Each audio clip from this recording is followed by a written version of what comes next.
talk about this, we're now joined by Jen Gerson, co-founder of The Line, and Alex Boyd, reporter with the Toronto Star's Calgary Bureau. Hello to both of you. Hello. Hi.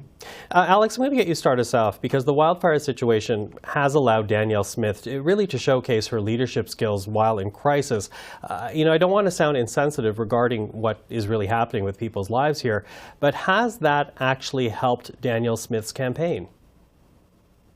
I think in some ways it's an opportunity. I mean, natural disasters in a lot of ways are an opportunity, if not an obligation, for leaders to stand up and show that they have what it takes to lead. I don't think it's totally a coincidence that some of the Alberta leaders that are best known on the national stage are folks whose reputations have been really forged in disaster. So people like former Mayor Nad Nenshi, who got a huge visibility booth during the Calgary floods, people like Rachel Notley, who really got a lot of attention during the Fort McMurray fires. And so it really is an opportunity for leaders to be seen in a new and authoritative light. Of course, it's not just posturing. There are almost 20,000 Albertans who can't go home right now, who are facing evacuation orders. I'm in Calgary today. It's very hot for May. It's only going to get hotter this week. So this really is a serious situation that needs to be dealt with. And so in some ways, it's an opportunity. I also think it's put Smith under the political put her in the hot spot a little bit in ways that she maybe wouldn't like to see on the other hand. So things like in 2019, the United Conservatives cut funding for what's called the RAP Attack Team, which is like an elite firefighting force where they dangle people out of helicopters and put them into firefighting situations before these fires get out of control. And that's a decision that I think a lot of Albertans had largely forgotten about, but which is under fresh scrutiny this week. And of course, the question of climate change. We know that fires like this are getting more common. They're getting bigger out here in Western Canada. And so that puts that question back on politicians of, are we ready for this? Are we doing enough to deal with some of these impacts? And these are the sorts of questions that I would imagine Smith is not loving having to answer 2 weeks before an election. Mm-hmm. So that's Danielle Smith. Of course, the Prime Minister does come to the area. He does visit natural disasters when they happen. So no surprise he's in Alberta. But I wonder, Jen, does his visit affect the campaign in any way? Because last time around, Jason Kenney really made a big deal of tying Rachel Notley with the Prime Minister. Yeah, to be honest with you, this campaign's been very distinct from the 2019 campaign in really interesting ways. I don't think that, to be honest, the wildfires have been the dominating question coming out of this election campaign, and there's a number of reasons for that. One is that as big as the fires are, in terms of the number of people displaced or the amount of potential damage to human lives and human properties, it's actually not the biggest we've seen in recent years. Interestingly, it seems to me like there's much more attention from the rest of Canada on the wildfire situation here than in previous years. But the Fort Mac fires, and I believe in 2016, and the Slave Lake fires were both much, much more damaging, both in terms of the number of people who were affected and the amount of damage that they did to physical property and structure. So, and also, as Alex pointed out, I mean, we are heading into this being a new normal. This is early May being a wildfire season in Alberta is increasingly just getting kind of baked into our understanding of the seasons.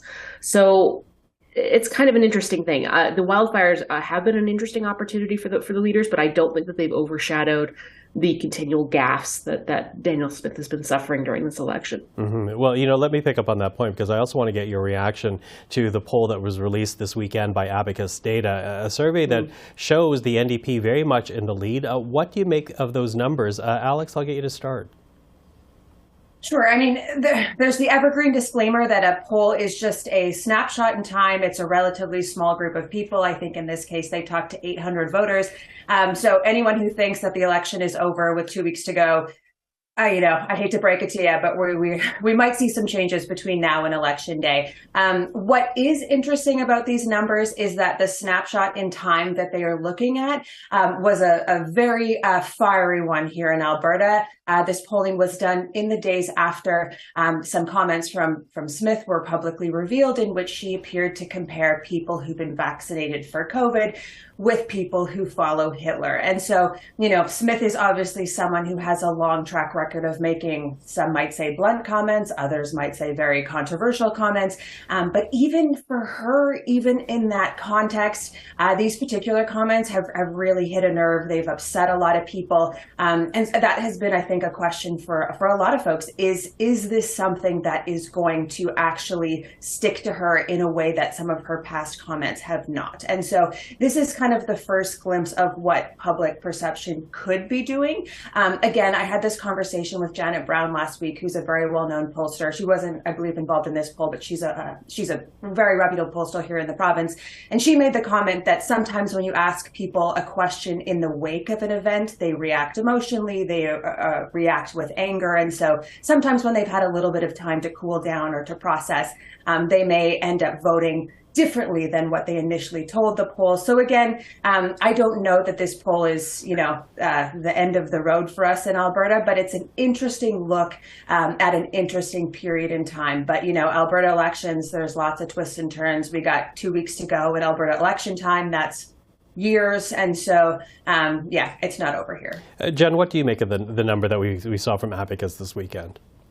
Well, I mean, I have a sort of a famous instinctual distrust of polling, and that has nothing to do with the fact that I married a pollster. But read into that whatever you want to read into that.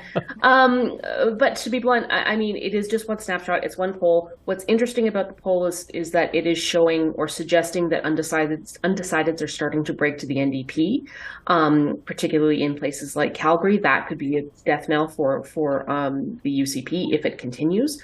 I don't know how that's reflective or fits in with internal polling, judging by the level of sort of chaos and fear that I can sort of sense coming from the UCP the UCP campaign. My feeling is that they know things aren't going particularly well for them.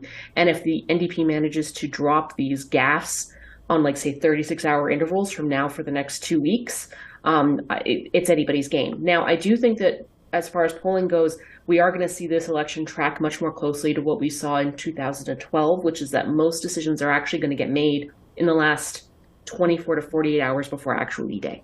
So, nobody is making predictions about who's going to come out on top here, because I actually think that we have a very uncertain and divided and fearful electorate, and that means that the final decisions are going to come down to really the last few hours of this election.